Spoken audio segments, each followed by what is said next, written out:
Welcome to Shri fibre news. నేను మల్లిక. ముందుగా headlines. అమరావతిలో వెంకటేశ్వర స్వామి ఆలయ విస్తరణకు సీఎం చంద్రబాబు భూమి పూజ. వెంకటేశ్వర స్వామికి అప్రతిష్ఠ తెచ్చే పని ఎప్పుడు కూడా చేయనివ్వనని స్పష్టీకరణ. రాజధాని రైతుల సమస్యల పరిష్కారంపై త్రిసభ్య కమిటీ సమావేశం. జరీబు మెట్టా భూముల అంశంపై చర్చ. భవానీ దీక్ష విరమణ ఏర్పాట్లను పరిశీలించిన జిల్లా కలెక్టర్ లక్ష్మీషా ఇతర అధికారులు. దీక్ష విరమణలు సమీపించేలోగా అన్ని ఏర్పాట్లు సజావుగా పూర్తి చేయాలని అధికారులకు సూచన. దేవతల రాజధాని అమరావతి అయితే ఆంధ్రప్రదేశ్ రాజధాని అమరావతి అని ముఖ్యమంత్రి చంద్రబాబు నాయుడు అన్నారు. ఎప్పుడూ కూడా వెంకటేశ్వర స్వామికి అప్రతిష్ఠ పాలు తెచ్చే పనిని చెయ్యనని, ఎవరిని చెయ్యనివ్వనని స్పష్టం చేశారు. దేవతల రాజధాని అమరావతి నమూనాగా ఈ అమరావతి ఉండాలని వెంకటేశ్వర స్వామిని కోరుతున్నట్లు తెలిపారు. దేవతల రాజధాని అమరావతి అయితే ఆంధ్రప్రదేశ్ రాజధాని అమరావతి అని ముఖ్యమంత్రి చంద్రబాబు నాయుడు అన్నారు. రాజధానిలో వెంకటేశ్వర స్వామి ఆలయ విస్తరణకు సీఎం భూమి పూజ చేశారు. అనంతరం ఓం నమో వెంకటేశాయ అంటూ సీఎం చంద్రబాబు ఉపన్యాసాన్ని ప్రారంభించారు. కలియుగ దైవం శ్రీ వెంకటేశ్వర స్వామి ఈ యుగంలో ఏపీలో అవతరించారన్నారు. 2019లో ఆలయాన్ని నిర్మించాలని సంకల్పం చేశామని గుర్తు చేశారు. ఈ ప్రాంతానికి పేరు పెట్టినప్పుడే వెంకటేశ్వర స్వామి తన ద్వారా సంకల్పించారని తెలిపారు. ఇక్కడి రైతాంగం 29,000 మంది 33,000 ఎకరాల భూమిని స్వచ్ఛందంగా ల్యాండ్ పోలింగ్ విధానంలో ఇచ్చారని వారిని అభినందిస్తూ ధన్యవాదాలు తెలియజేశారు. వారికి ఆ సంకల్పాన్ని వెంకటేశ్వర స్వామి కల్పించారన్నారు. కృష్ణానది తీరాన పవిత్రమైన శ్రీ వెంకటేశ్వర స్వామి దేవస్థానం నిర్మితమైందని తెలిపారు. 1983లో తిరుమలలో అన్నదానాన్ని ఎన్టీఆర్ ప్రారంభిస్తే 2003లో ప్రాణదాన కార్యక్రమాన్ని స్విమ్స్లో ప్రారంభించినట్టు ముఖ్యమంత్రి వెల్లడించారు. మా ఇంటి దైవం వెంకటేశ్వర స్వామి, మా ఇంటి నుంచి చూస్తే ఆయన నామాలు కనిపిస్తాయి అని చెప్పుకొచ్చారు. ఎప్పుడూ కూడా వెంకటేశ్వర స్వామికి అప్రతిష్ఠ పాలు తెచ్చే పనిని చెయ్యనని, ఎవరిని చెయ్యనివ్వనని స్పష్టం చేశారు. వెంకటేశ్వర స్వామి వద్దకు ఎప్పుడు వెళ్లినా క్యూ లైన్లోనే వెళతానని తెలిపారు. ముఖ్యమంత్రిగా కాదు, భక్తుడిగా వెళతానని సీఎం అన్నారు. కొందరు తప్పులు చేస్తారని, తప్పులు చేసిన వారికి ఇంకో జన్మలో శిక్ష ఉంటుందనుకుంటారని, అయితే తప్పు చేస్తే మాత్రం వెంకటేశ్వర స్వామి ఈ జన్మలోనే శిక్షిస్తారన్నారు. గడిచిన ప్రభుత్వం విధ్వంసం తప్ప మంచి చేసిన పరిస్థితులు లేవని విమర్శించారు. 5 ఏళ్లు ఇక్కడ రైతులకు నరకాన్ని చూపించారన్నారు. వెంకటేశ్వర స్వామిని రైతులు నమ్ముకున్నారని, న్యాయస్థానం నుంచి దేవస్థానం వరకు పాదయాత్ర చేసిన ఈ ప్రాంత రైతులను అభినందిస్తున్నట్లు తెలిపారు. ఈ దేవాలయాన్ని 260 కోట్ల రూపాయలతో పూర్తి చేస్తామన్నారు.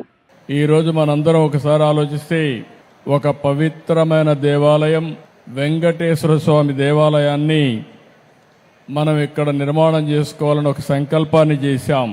కలియుగ దైవం అమరావతి, దేవతల రాజధాని అమరావతి అయితే మన రాజధాని అమరావతి. 2019లో ఆలయాన్ని నిర్మించాలని ఒక సంకల్పం చేసి పేరు పెట్టినప్పుడే వెంకటేశ్వర స్వామి కూడా నాకు ఆ సంకల్పాన్ని ఇచ్చాడు, అమరావతి పేరు పెట్టాలని. అందుకే పేరు పెట్టాం. అదే సమయంలో నేను ఒకటే ఆలోచించాను, ఈ సందర్భంగా ఒక్కసారి ఈ ప్రాంత రైతుల్ని పూర్తిగా మనస్ఫూర్తిగా మరొక్కసారి ఈ సన్నిధిలో వారందరికీ ధన్యవాదాలు, కృతజ్ఞతలు, అభినందనలు తెలియజేస్తున్నాం. ఇక్కడే రైతాంగం సహకరించి 29,000 మంది రైతులు 33,000 ఎకరాల భూమి స్వచ్ఛందంగా, మీరిప్పుడు డబ్బులు లేవు కాబట్టి ఒక కొత్త విధానం ల్యాండ్ పోలింగ్లో మేమిస్తామని చెప్పిన రైతాంగాన్ని మరొక్కసారి అభినందిస్తున్నా, ధన్యవాదాలు తెలియజేస్తున్నా.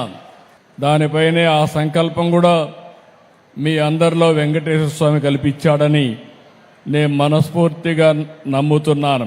25 ఎకరాల భూమి, పవిత్రమైన ప్రదేశం, కృష్ణా నది ఒడ్డున వెంకటేశ్వర స్వామి దేవాలయం. ఇది ఒకసారి గుర్తు చేసుకుంటే అదే మనకు ఒక శక్తినిస్తుంది.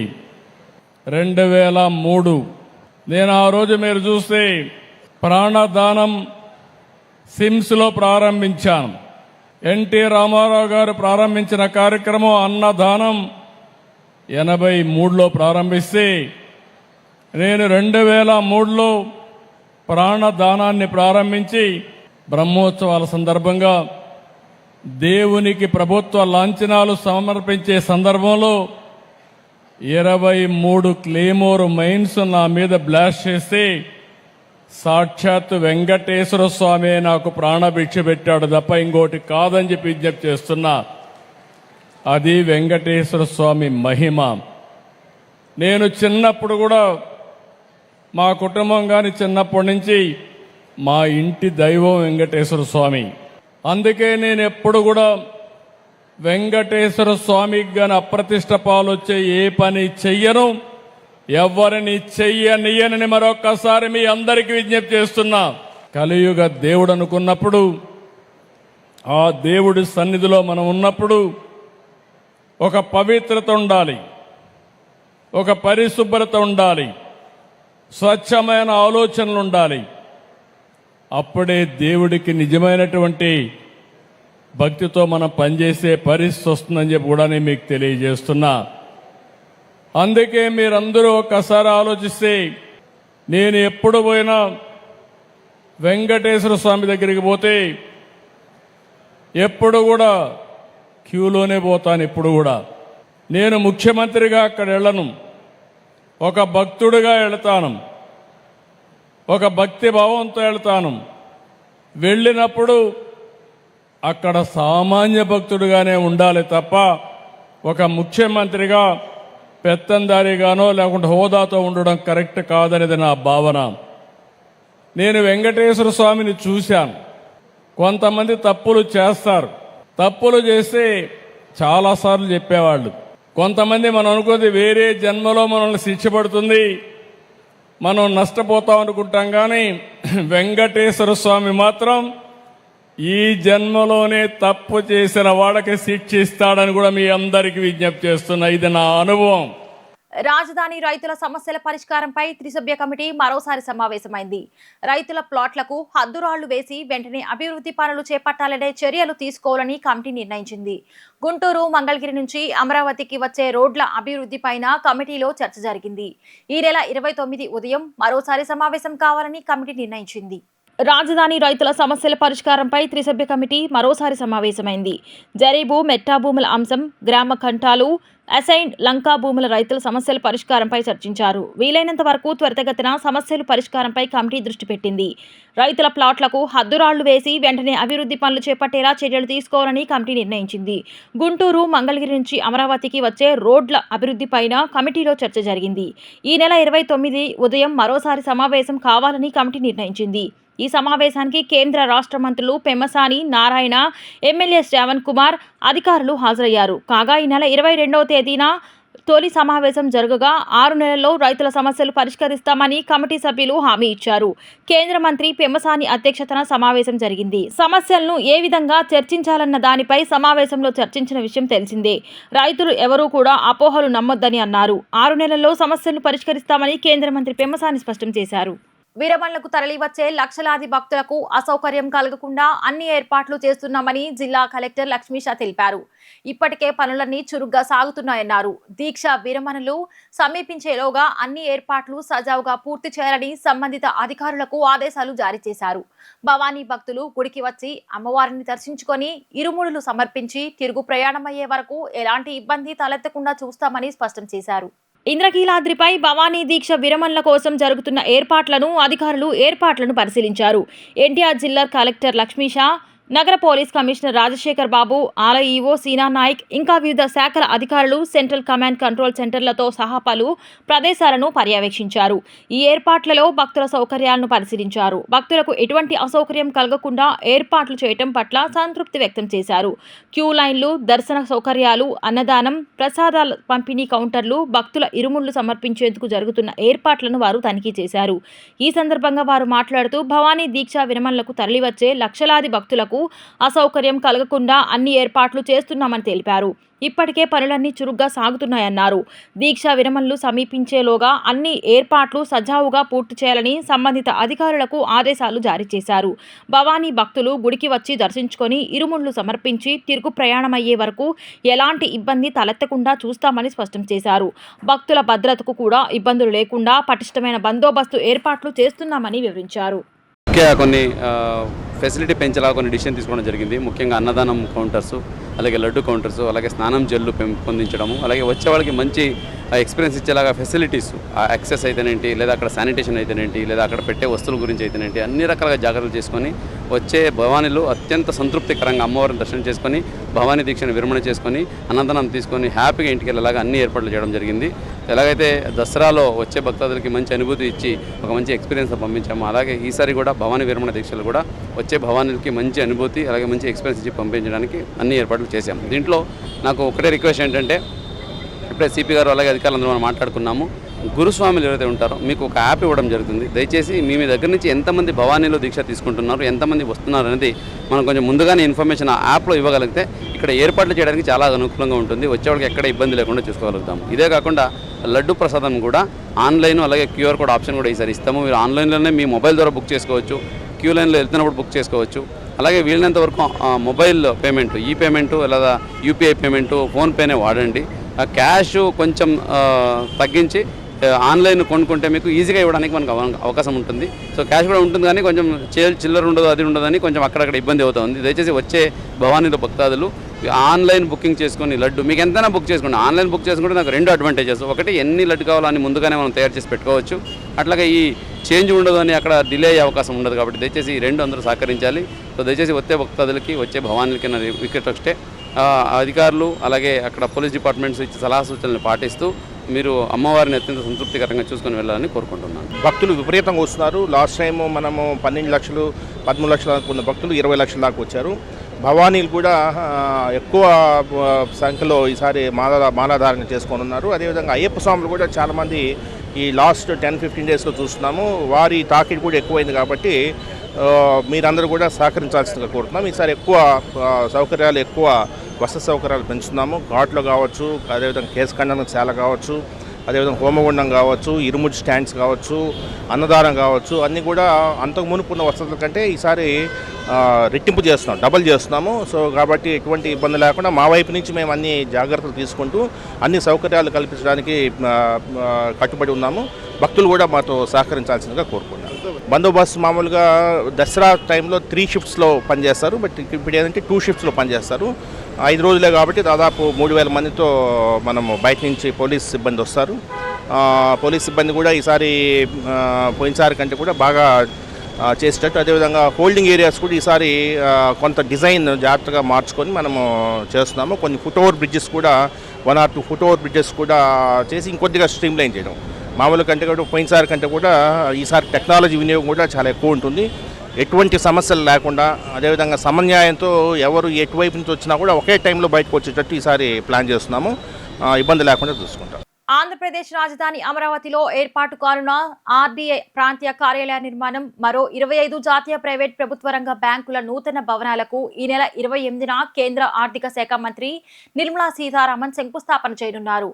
రాజధానిని ఆర్థిక కేంద్రంగా అభివృద్ధి చేసే ప్రణాళికలో భాగంగా సిఆర్డీఏ ఇప్పటికే ఈ బ్యాంకులకు అవసరమైన భూములను కేటాయించింది.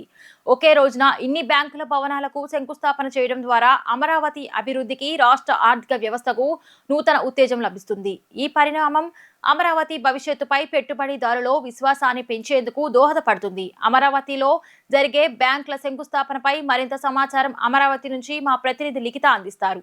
ఆంధ్రప్రదేశ్ రాజధాని అమరావతి నిర్మాణంలో మరో కీలక ఘట్టం చోటు చేసుకోనుంది. ఒకేసారి 25 ప్రైవేట్ మరియు ప్రభుత్వ బ్యాంకులకు కూడా ఇటు శంకుస్థాపన కార్యక్రమం అట్టహాసంగా జరగనుంది. ఈ నేపథ్యంలో ఈ నెల 28వ తేదీన కేంద్ర ఆర్థిక శాఖ మంత్రి నిర్మలా సీతారామన్తో పాటు ముఖ్యమంత్రి చంద్రబాబు, ఉప ముఖ్యమంత్రి పవన్ కళ్యాణ్, వివిధ శాఖ మంత్రులందరూ కూడా అమరావతి రానున్నారు. ఈ నేపథ్యంలో ఇప్పటికే మనం విజువల్స్లో చూసుకోవచ్చు. ఏదైతే ఆంధ్రప్రదేశ్ రాజధాని అమరావతిలో ఇటు ఫైనాన్షియల్ క్యాపిటల్గా ఉండేందుకు రాష్ట్ర ప్రభుత్వం పెద్ద ఎత్తున కూడా అన్ని ఏర్పాట్లు కూడా చేసింది. సిఆర్డీఏ ప్రధాన కార్యాలయం సమీపంలో ఈ కార్యక్రమాన్ని నిర్వహించనున్నారు. ఆర్బీఐ సహా మొత్తం 25 జాతీయ, ప్రైవేట్ మరియు ప్రభుత్వ రంగ బ్యాంకులకు చెందిన నూతన భవనాలు కూడా అధికారుల నివాస సముదాయాలకు ఒక వేదికపై కూడా పునాది రాయి వేయటానికి కూడా ఏర్పాట్లు చేస్తున్నారు. అదేవిధంగా ఇప్పుడు చూసుకున్నట్లయితే మనం విజువల్స్లో చూసుకున్నట్లయితే ఒకేసారి ఏదైతే మొత్తం 25 ప్రైవేట్ బ్యాంకులు ఉన్నాయో ఇటు చూసుకోవచ్చు. బ్యాంక్ ఆఫ్ ఇండియా కానీ, అదేవిధంగా ఇండియన్ బ్యాంక్ కానీ, కెనరా బ్యాంక్ కానీ, అదేవిధంగా బ్యాంక్ ఆఫ్ బరోడా కానీ, ఇవన్నీ కూడా ఒకే వేదికపైకి కూడా రానున్నాయి. మొత్తం మీద ఆర్థిక ఫైనాన్షియల్ క్యాపిటల్గా అమరావతిని తీర్చిదిద్దేందుకు కూడా సన్నాహాలు కూడా చేస్తున్నారు. మొత్తం కూడా అమరావతిలో 13,028 crores పెట్టుబడులకు 6,541 ఉద్యోగాల కల్పనకు కూడా చెప్తున్నారు. ప్రజా రాజధానిలో ఇదో మరొక కీలక ఘట్టాన్ని కూడా చేయనున్నారు. కేంద్ర ఆర్థిక శాఖ మంత్రి నిర్మలా సీతారామన్తో పాటు ముఖ్యమంత్రి చంద్రబాబు, ఉప ముఖ్యమంత్రి పవన్ కళ్యాణ్, అదేవిధంగా వివిధ మంత్రులు కూడా హాజరు కానున్నారు. రాజధాని అమరావతిని ఆర్థిక కార్యకలాపాలకు కేంద్రంగా అభివృద్ధి చేసే ఫైనాన్షియల్ డిస్ట్రిక్ట్ బహుత్కల ప్రణాళికలు కూడా ప్రభుత్వం మరో ముందడుగు కూడా వేసింది. ఆర్బీఐతో పాటు పలు బ్యాంకుల కేంద్ర కార్యాలయపై కూడా దృష్టి పెట్టింది. సిఆర్డీఏ ఆధ్వర్యంలో ఇప్పటికే ఈ బ్యాంకులన్నిటికీ కూడా భూములు కూడా కేటాయించారు. ఇప్పటికే చూసుకున్నట్లయితే మొత్తం ఈ 15 బ్యాంకుల ద్వారా మొత్తం 13,028 crores పెట్టుబడులు, తద్వారా 6,541 ఉద్యోగాల కల్పనలో రాజధాని అమరావతిలో జరగనున్నాయి. మొత్తం పెట్టుబడులు మరియు ఉద్యోగాల కల్పనలపై ప్రత్యేక దృష్టి కూడా రాష్ట్ర ప్రభుత్వం పెట్టింది. ఆంధ్రప్రదేశ్ గ్రామీణ బ్యాంకుకు 256 కోట్లతో 1000 ఉద్యోగాలు కూడా వస్తాయి. సెంట్రల్ బ్యాంక్ ఆఫ్ ఇండియాకు 40 crores-తో 300 జాబ్స్ కూడా రానున్నాయి. ఏపీ కోఆపరేషన్ బ్యాంక్ లిమిటెడ్ ఆప్కాప్కు 200 కోట్ల పెట్టుబడులకు 400 ఉద్యోగాలు కూడా వస్తాయి. బ్యాంక్ ఆఫ్ బరోడాకు 40 crores-తో 200 జాబ్స్ కూడా రానున్నాయి. అదేవిధంగా చూసుకుంటే కెనరా బ్యాంకు 50 crores పెట్టుబడులకు 300 ఉద్యోగాలు కూడా రానున్నాయి. స్టేట్ బ్యాంక్ ఆఫ్ ఇండియాకు 300 crores-కు 2000 జాబ్స్ కూడా రానున్నాయి. అదేవిధంగా ఇండియన్ బ్యాంకు 40 crores-కు 105 జాబ్స్ కూడా రానున్నాయి. నాబార్డ్ అంటే ఏదైతే చూసుకుంటే national board of agriculture and rural డెవలప్మెంట్కు 90 crores-కు 160 జాబ్స్ రానున్నాయి. అదేవిధంగా పంజాబ్ నేషనల్ బ్యాంక్ చూసుకున్నట్లయితే 15 crores-కు 150 జాబ్స్ రానున్నాయి. ఇండియన్ ఓవర్సీస్ బ్యాంక్ చూసుకుంటే 4 crores పెట్టుబడులకు 65 జాబ్స్ కూడా రానున్నాయి. అదేవిధంగా ఐడిబిఐ బ్యాంకు 50 crores-కు 215 ఉద్యోగాలు రానున్నాయి. లైఫ్ ఇన్సూరెన్స్ కార్పొరేషన్ LICకు 22 crores పెట్టుబడులకు 1036 జాబ్స్ కూడా రానున్నాయి. న్యూ ఇన్సూరెన్స్ కంపెనీ లిమిటెడ్ NIACLకు 93 crores-కు 150 ఉద్యోగాలు కూడా రానున్నాయి. ఏదైతే మనం ప్రజెంట్ ఇక్కడ బ్యాంక్ ఆఫ్ ఇండియా సైట్లో ఉన్నామో, ఏదైతే ఈ శిలాఫలకంతో పాటు ఇటు భూమి పూజ చేయడానికి కూడా అన్ని ఏర్పాట్లు కూడా చేశారు. ఈ నెల 28న కేంద్ర ఆర్థిక శాఖ మంత్రి నిర్మలా సీతారామన్, అదేవిధంగా ముఖ్యమంత్రి చంద్రబాబు, ఇదే విధంగా ఉప ముఖ్యమంత్రి పవన్ కళ్యాణ్తో పాటు మిగతా మంత్రులందరూ కూడా ఈ బహుత్కర కార్యక్రమానికి కూడా హాజరున్నారు. ఎలాంటి అవాంఛనీయ సంఘటనలు జరగకుండా కూడా పోలీసులు కట్టుదిట్టమైన ఏర్పాట్లు కూడా చేశారు. ఫైనాన్షియల్ క్యాపిటల్గా రాజధాని తీర్చిదిద్దేందుకు రాష్ట్ర ప్రభుత్వం మరో ముందడుగు వేసింది. రాజధాని నిర్మాణ పనుల్లో కూడా రేపు జరిగే శంకుస్థాపనలో ఒక కీలక ఘట్టమని కూడా చెప్పుకోవచ్చు. ఇది ఇక్కడ ఉన్న పరిస్థితి. వీడియో జర్నలిస్ట్ అఖిల్తో లిఖిత, డిజిటల్ న్యూస్ అమరావతి నుంచి. పరకామణి కేసు నుంచి తప్పించుకోవడానికి భూమన కరుణాకర్ రెడ్డి తంటాలు పడుతున్నారని టీడీపీ పొలిట్ బ్యూరో సభ్యులు వర్ల రామయ్య ధ్వజమెత్తారు.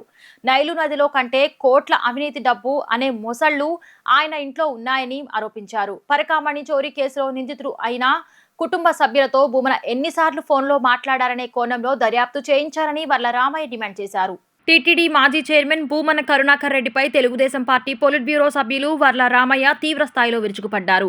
పరకామణి కేసులో సిఐడి విచారణ ఎదుర్కొన్న నేపథ్యంలో భూమన కరుణాకర్ రెడ్డి పరిస్థితిని వివరిస్తూ వర్ల రామయ్య విమర్శలు చేశారు.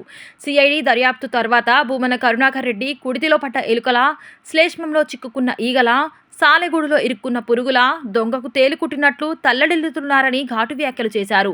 పరకామణి కేసుతో తనకి ఎలాంటి సంబంధం లేదని, భూమన కరుణాకర్ రెడ్డి భూమికి నక్షత్రానికి ఉన్నంత దూరం ఉందని చెబుతూ ఆయనను పోయి రావాలే హస్తినకు అన్నట్టుగా నాటకాలు ఆడి తప్పించుకునే ప్రయత్నం చేస్తున్నారని రామయ్య విమర్శించారు. పరకామణి కేసులో దొంగ ద్వారా సంక్రమించిన 14.5 కోట్ల మార్కెట్ విలువ కలిగిన ఆస్తులను భూమన కరుణాకర్ రెడ్డి కేవలం 60,000కే తన అనుచరులకు లీజుకు ఇచ్చారని వర్ల రామయ్య ఆరోపించారు.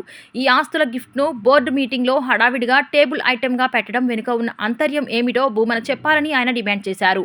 10 లక్షల రూపాయల కంటే తక్కువ ఆస్తులను ఇవ్వటానికి వీలు లేకపోయినా అతి తక్కువ లీజు ఇచ్చారని ప్రశ్నించారు. పరకామణి చోరీ కేసులో నిందితుడు ఆయన కుటుంబ సభ్యులతో భూమన ఎన్నిసార్లు ఫోన్లో మాట్లాడారనే కోణంలో దర్యాప్తు చేయించారని వర్ల రామయ్య డిమాండ్ చేశారు. శ్రీ భూమన కరుణాకర్ రెడ్డి గారు తిరుపతి వీరిది. బలవంతపు బ్రాహ్మణార్థంలాగా ఈయన తిరుమల తిరుపతి దేవస్థానం చైర్పర్సన్గా 2 సార్లు పనిచేశారు. ఆయన ఆ పదవి ఎలా వచ్చింది, ఎలా చైర్మన్ అయ్యాడు, ఎందుకు అయ్యాడు నేను మాట్లాడటం లేదు. నేను కానీ ఈనాడు ఆయన పరిస్థితి కుడితిలో పడ్డ ఎలుకలాగా తయారైంది. కుడితిలో పడ్డ ఎలుక. ఇంకా కొంచెం లోతుగా వెళ్ళాలంటే శ్లేష్మంలో చిక్కుకున్న ఈగ. శ్లేష్మంలో చిక్కుకున్న ఈగ. లేదు ఇంకా లోతుకెళ్ళాలంటే సాలెగూడులో ఇరుక్కున్న పురుగులాగా ఉంది అతని పరిస్థితి. అతనేమంటారు, నాకు ఈ పరకామణి కేసుకు ఉన్న సంబంధం భూమికి నక్షత్ర మండలానికి ఉన్నంత వ్యత్యాసం, అంటే సంబంధమే లేదంటాడు పాపం. అయినను పోయి రావాలి హస్తినికి అంటాడు. నైలు నది గురించి మాట్లాడతాడు. నైలు నదిలో మొసళ్ళ గురించి మాట్లాడతారు. నైలు నదిలో మొసళ్ళ కంటే భూమన కరుణాకర్ రెడ్డి గారు, మీ ఇంట్లోనే ఎక్కువ మొసళ్ళు ఉన్నాయి. మీ ఇంట్లోనే ఎక్కువ మొసళ్ళు ఉన్నాయి. మొసళ్ళు అంటే నేను అడుగుతాను, కొన్ని ప్రశ్నలు చెప్పండి. సిఐడి మిమ్మల్ని అడిగారో లేదో నాకు తెలీదు. 14.5 crore ఖరీదైన ఆస్తులు ముద్దాయి దగ్గర నుంచి మీరు తీసుకున్నారు. దేవాలయానికి గిఫ్ట్గా డ్రామా ఆడి తీసుకున్నారు. ఆ గిఫ్ట్గా తీసుకున్నది మీ బోర్డ్ మీటింగ్లో టేబుల్ ఎజెండాగా పెట్టారు. సార్ వినాలా పత్రిక సార్? టేబుల్ ఎజెండాగా పెట్టారు. టేబుల్ ఎజెండాగా పెట్టింది. దీని గురించి ఇంకా లోతుగా చేయాలి, లేదా వివరాలు కనుక నువ్వు రిజెక్ట్ ఎందుకు చేయలేదు? చైర్మన్ నువ్వే కదా, ఎందుకు రిజెక్ట్ చేయలేదు? Book value 14.5 crore, market value 40 కోట్లు ఇంకా పైన ఉంది. దాన్ని 60,000కి లీజుకి సంవత్సరానికి ఇచ్చాడండి వీళ్ళ బంధువులకి. ఇవ్వచ్చా?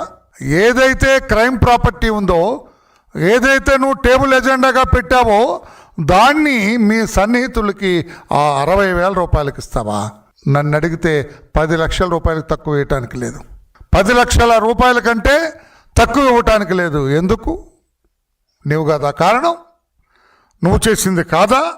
పేపర్ అండి, ఫోటోస్టాట్ మిషన్ పెట్టుకొని 2 రూముల గదిలో ఉండేవాడు సార్ అతను. వేలాది కోట్ల రూపాయలు ఎలా వచ్చినాయి నీకు? వేలాది కోట్ల రూపాయలు నీకు ఎలా వచ్చింది? తిరుపతి ప్రజలకు చెప్పగలవా? చిత్తూరు ప్రజలకు చెప్పగలవా? ఆంధ్రప్రదేశ్ రాష్ట్ర ప్రజలకు చెప్పగలవా? స్వామివారిని దర్శించుకున్న ప్రతి హైందవ భక్తుడికి చెప్పగలవా? అయినా పోయి రావాలి హస్తినకు డ్రామా ఆడతావా? కుల నిర్మూలన కోసం సారూప్యత కలిగిన సంఘాల సంస్థలతో కలిసి పోరాడే వేదిక మాల హక్కుల పరిరక్షణ సమితి అని Mala gazetted officer association state general secretary P Ramakrishna అన్నారు. ఆంధ్ర, తెలంగాణ రాష్ట్ర అధికార పార్టీలు మాలల విద్య, ఉద్యోగ, రాజకీయ అవకాశాలను దెబ్బతీస్తున్నాయన్నారు. ఆంధ్రాలోని కూటమి ప్రభుత్వం, తెలంగాణలోని కాంగ్రెస్ ప్రభుత్వం ఏకపక్ష దాడికి సిద్ధమైన కారణంగా మాల సామాజిక హక్కుల పరిరక్షణ కోసం మాల హక్కుల పరిరక్షణ సమితి నడుం బిగించిందన్నారు. Bandar road Makineni Basavapunnaiah function hall నందు మాల కుల పరిరక్షణ సమితి రాష్ట్ర నూతన కార్యవర్గ కమిటీ సభ్యుల ఎన్నిక జరిగింది. కమిటీ సభ్యులు ఎన్నుకున్న అనంతరం gazetted officer association state general secretary P Ramakrishna మీడియాతో మాట్లాడుతూ, మాల హక్కుల పరిరక్షణ సమితి అనేది కుల సంఘం కాదని, ఏ కులానికి వ్యతిరేకం కాదని, ఏ వర్గానికి వ్యతిరేకం కాదని, మాల సామాజిక వర్గ అభ్యున్నతి కోసం పనిచేస్తున్న ఏ సంఘానికి, ఏ నాయకుడికి వ్యతిరేకం కాదని, కుల నిర్మూలన కోసం సారూప్యత కలిగిన సంఘాల సంస్థలతో కలిసి పోరాడేది మాల హక్కుల పరిరక్షణ సమితి అని gazetted officer association state general secretary P Ramakrishna తెలిపారు. మాల సమాజానికి, వర్గాన్ని 2 తెలుగు రాష్ట్రాల్లోని అధికార పార్టీలు మాలల విద్య, ఉద్యోగ, రాజకీయ అవకాశాలను దెబ్బతీస్తున్నాయన్నారు. ఆంధ్రప్రదేశ్లో కూటమి ప్రభుత్వం, తెలంగాణలోని కాంగ్రెస్ ప్రభుత్వం ఏకపక్ష దాడికి సిద్ధమైన కారణంగా మాల సామాజిక వర్గం హక్కుల కొరకు నడుం బిగించామన్నారు. అన్ని వర్గాల ప్రజా సంఘాలతో కలిసి మాలల హక్కుల పరిరక్షణ కొరకు వాటిని సాధించి పెట్టిన నవభారత రాజ్యాంగ నిర్మాత అంబేద్కర్ స్ఫూర్తితో అలుపెరగని పోరాటం చేయడానికి మాల హక్కుల పరిరక్షణ సమితి సిద్ధమవుతుందని తెలిపారు. ఈ కార్యక్రమంలో మాల హక్కుల పరిరక్షణ సమితి కమిటీ సభ్యులు, రిటైర్డ్ అధికారులు, మాల సామాజిక వర్గ ఉద్యమ నాయకులు తదితరులు పాల్గొన్నారు. రాష్ట్రంలో మాలల మీద జరుగుతున్నటువంటి వివిధ రకమైనటువంటి అన్యాయాలు, అక్రమాలను ప్రశ్నించడానికి మాల హక్కుల పరిరక్షణ సమితి అని ఈరోజు విజయవాడ మాకినేని బసవపున్నయ్య భవన్లో ఏర్పాటు చేయడం జరిగింది. దీనికి అధ్యక్షులుగా శ్రీ రత్నప్రసాద్ గారిని, జనరల్ సెక్రటరీగా శ్రీ ప్రసాద్ గారిని, అందరూ ఏకగ్రీవంగా ఎన్నుకోవడం జరిగింది. అలానే శ్రీ చింత వెంకటేశ్వర గారి యొక్క ఆధ్వర్యంలో అందరూ సమకూడి ఒక సమాలోచన జరగడం జరిగింది. ఎందుకు మన మీద ఈ విధమైనటువంటి విచక్షణ లేకుండా వాళ్ళు అవమానపరుస్తున్నారు? ఏ ప్రభుత్వం అయినా సరే మానవులు ఎందుకు ఇలా దూరం పెడుతుంది? మానవుడు ఏకం కావాలి, మానవుడు ఐక్యంగా ఉంటేనే ప్రభుత్వానికి మానవుడి యొక్క శక్తి తెలుస్తుందన్న ఉద్దేశంతో ఒక ఏకాభిప్రాయం రావడం జరిగింది. అలానే కొన్ని తీర్మానాలు కూడా చేయడం జరిగింది. ఈ రోజు యొక్క ఉద్దేశం ఇది ప్రధానం. Thank you. మీ పేరు సార్? నా పేరు Ramakrishna, Mala gazetted officers association state general secretary.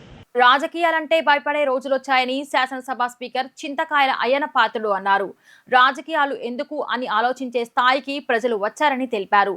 నేటి రాజకీయాల్లో కుతంత్రాలు, రాష్ట్రం పోయినా పర్వాలేదు, మా ప్రెస్టేజ్లు వేరే అనే ధోరణి వచ్చేసిందని ఆయన స్పష్టం చేశారు.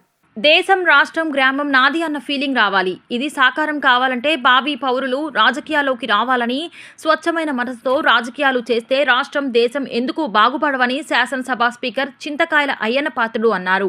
మాక్ అసెంబ్లీ ప్రాంగణంలో నిర్వహించిన రాజ్యాంగ దినోత్సవ సభలో ఆయన మాట్లాడుతూ, మాక్ అసెంబ్లీలో పిల్లలు తమ కంటే బ్రహ్మాండంగా సభను నడిపారని స్పీకర్ అభినందించారు.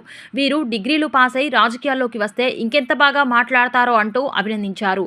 రాజ్యాంగం కోసం, దేశం కోసం ఎంతో మంది త్యాగం చేశారు, ప్రాణాలు అర్పించారు. వారి త్యాగాలు మర్చిపోకుండా విలువలతో రాజకీయాలు చేయాలని కోరారు. పాఠశాలల్లో క్రీడలను ప్రోత్సహించాలని కోరారు. నేను కూడా మొదటి నుంచి రాజకీయాల్లో ఉన్న వ్యక్తులు మీ అందరూ తెలుసు. పెద్దలు ఎన్టీ రామారావు గారు, చంద్రబాబు నాయుడు గారు సహకారంతో ఈ స్థాయికి వచ్చాను. నేను ఒకటే కోరుకుంటాను. ఇప్పుడు లోకేష్ గారు ఒక ఉపన్యాసంలో చెప్పారు, మంచి మాటలు చెప్పారు. ఈ దేశం నాది, రాష్ట్రం నాది, నా గ్రామం నాది అని ఫీలింగ్ వస్తే దాన్ని అమలు చేయడం ఎలా? అమలు చేయాలంటే మీలాంటి యువకులు రాజకీయాల్లోకి రావాల్సిన అవసరం ఉంది. ఇప్పుడు రాజకీయాలంటే భయం పడే రోజులు వచ్చాయి. గతంలో మనం చూసాం. రాజకీయాలు ఎందుకండి అని ఆలోచించే పరిస్థితుల్లో ప్రజలు వచ్చారు. అది తప్పు. మన రాష్ట్రం బాగుండాలి, మన దేశం బాగుండాలి, మన గ్రామం బాగుండాలి. దానికి మన బాధ్యత ఏంటి చెప్పి కూడా మీ యువత ఆలోచించవలసిన అవసరం ఉంది. ఇప్పుడే లోకేష్ గారితో మాట్లాడినప్పుడు పిల్లలంతా చాలా బ్రహ్మాండంగా, నిన్న కూడా వచ్చాను, నేను చూశాను మీ పెర్ఫార్మెన్స్. మాకంటే బ్రహ్మాండం చేస్తున్నారు మీరు. నేను వాస్తవం చెప్తున్నాను. ఎంచేదంటే మీ పిల్లలు మనసుల్లో ఏమీ లేదు, ఫ్రీగా రాష్ట్రం కోసం ఆలోచిస్తున్న వయసులో వచ్చారు మీరు. మాలో కుతంత్రాలు ఉంటాయి. రాజకీయ నాయకులు ఆ పార్టీ ఈ పార్టీ కొట్టుకో. రాష్ట్రం పోయినా పర్లేదు, మాకు ప్రెస్టేజీలు వేరుగా ఉంటాయి. అంచే స్వచ్ఛందమైన మనసుతో రాజకీయాలు చేస్తే రాష్ట్రం ఎందుకు బాగుపడదండి, దేశం ఎందుకు బాగుపడదండి? అందుకే ఇవాళ మిమ్మల్ని చూస్తుంటే నాకు చాలా ఆనందంగా ఉంది. మరి ఇటువంటి కార్యక్రమానికి ఆర్గనైజ్ చెయ్యాలని చెప్పి ఆలోచన చేసిన వ్యక్తిని కూడా లోకేష్ గారిని మనందరం కూడా అభినందించవలసిన అవసరం ఉంది. చాలా బ్రహ్మాండంగా మీరు మాట్లాడిన మాటలు కానీ అన్ని విన్నాం మేము. ముఖ్యమంత్రి గారు చాలా అనుభవం వంటి వ్యక్తి మనకి. వారి సమక్షంలో మీరు మాట్లాడితే మాటలు చూస్తే ఎంత హ్యాపీ ఫీల్ అయ్యంటే, 8వ తరగతి 9వ తరగతి 10వ తరగతి పిల్లలే ఎంత బ్రహ్మాండం మాట్లాడితే, రేపు మీరు డిగ్రీస్ పాస్ అయ్యి, ఇంజనీరింగ్ పాస్ అయ్యి రాజకీయాల్లోకి వస్తే ఈ సమాజం కోసం ఎంత ఆలోచిస్తారో ఒకసారి మీరు అందరూ కూడా ఆలోచించవలసిన అవసరం ఉంది. రాజ్యాంగం కోసం, దేశం కోసం ఎంతో మంది పెద్దలు త్యాగం చేశారు, ప్రాణాలు అర్పించారండి. అల్లూరి సీతారామరాజు గారి లాంటి పెద్దలు, సుభాష్ చంద్రబోస్ లాంటి పెద్దలు ఎందుకు చనిపోయారు? వారి కోసమా? వారి కుటుంబం కోసమా? కాదు, ఈ దేశం కోసం, ఈ దేశం బాగుండాలని త్యాగం చేశారు. అటువంటి త్యాగాల్ని మనం మర్చిపోకుండా మనం కూడా వారిలాగా త్యాగం చేయమని అనట్లేదు నేను. ఈ దేశం కోసం ఆలోచన చేసి ప్రతి ఒక్కరు కూడా ఆలోచన చేయవలసిన అవసరం ఉంది. అలాగే ఆఖరిగా ఒక మాట చెప్తానండి, రాజకీయాల్లో కూడా విలువలు ఉండాలండి. మనుషుల్లోనే విలువలు ఉండాలా? రాజకీయాల్లో విలువలు ఉండకూడదా? రాజకీయాలు కూడా విలువలు ఉండాలా?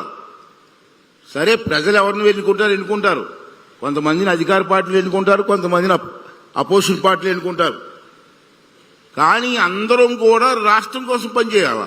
అపోజిషన్ పార్టీ అయినా లేకపోతే గవర్నమెంట్ పక్షం ఉన్న పార్టీ అయినా ఏదైనా మన రాష్ట్రం ఒకటే, మన రాష్ట్రం, మన ఊరు, దానికోసం ఆలోచించాలా. ప్రభుత్వం ఒక మంచి పనులు చేస్తున్నప్పుడు, మంచి అని తెలిసినప్పుడు ప్రతిపక్షం కూడా దానికి ఓటేయాలా. దాన్ని ఆమోదించకుండా మేము ఆమోదించమండి, మా పార్టీ సిద్ధాంతం అండి, రాష్ట్రం పోయినా పర్లేదు, మన గ్రామాలు పోయినా పర్లేదు, కుటుంబాలు పోయినా పర్లేదు, మా పార్టీ సిద్ధాంతం మేము అపోజిషన్ తెలుగుతుంది, రాష్ట్రం కోసం అందరూ కలిసి పనిచేయాలి. బులెటిన్ ముగించే ముందు ముఖ్యాంశాలు మరొకసారి. అమరావతిలో వెంకటేశ్వర స్వామి ఆలయ విస్తరణకు సీఎం చంద్రబాబు భూమి పూజ. వెంకటేశ్వర స్వామికి అప్రతిష్ట తెచ్చే పని ఎప్పుడు కూడా చెయ్యనివ్వనని స్పష్టీకరణ. రాజధాని రైతుల సమస్యల పరిష్కారంపై త్రిసభ్య కమిటీ సమావేశం. జరీబు మెట్టా భూముల అంశంపై చర్చ. భవానీ దీక్ష విరమణ ఏర్పాట్లను పరిశీలించిన జిల్లా కలెక్టర్ లక్ష్మీషా, ఇతర అధికారులు. దీక్ష విరమణలు సమీపించేలోగా అన్ని ఏర్పాట్లు సజావుగా పూర్తి చేయాలని అధికారులకు సూచన. శ్రీ ఫైబర్ న్యూస్ కి సమాప్తం. మళ్ళీ నెక్స్ట్ బులెటిన్ లో కలుద్దాం.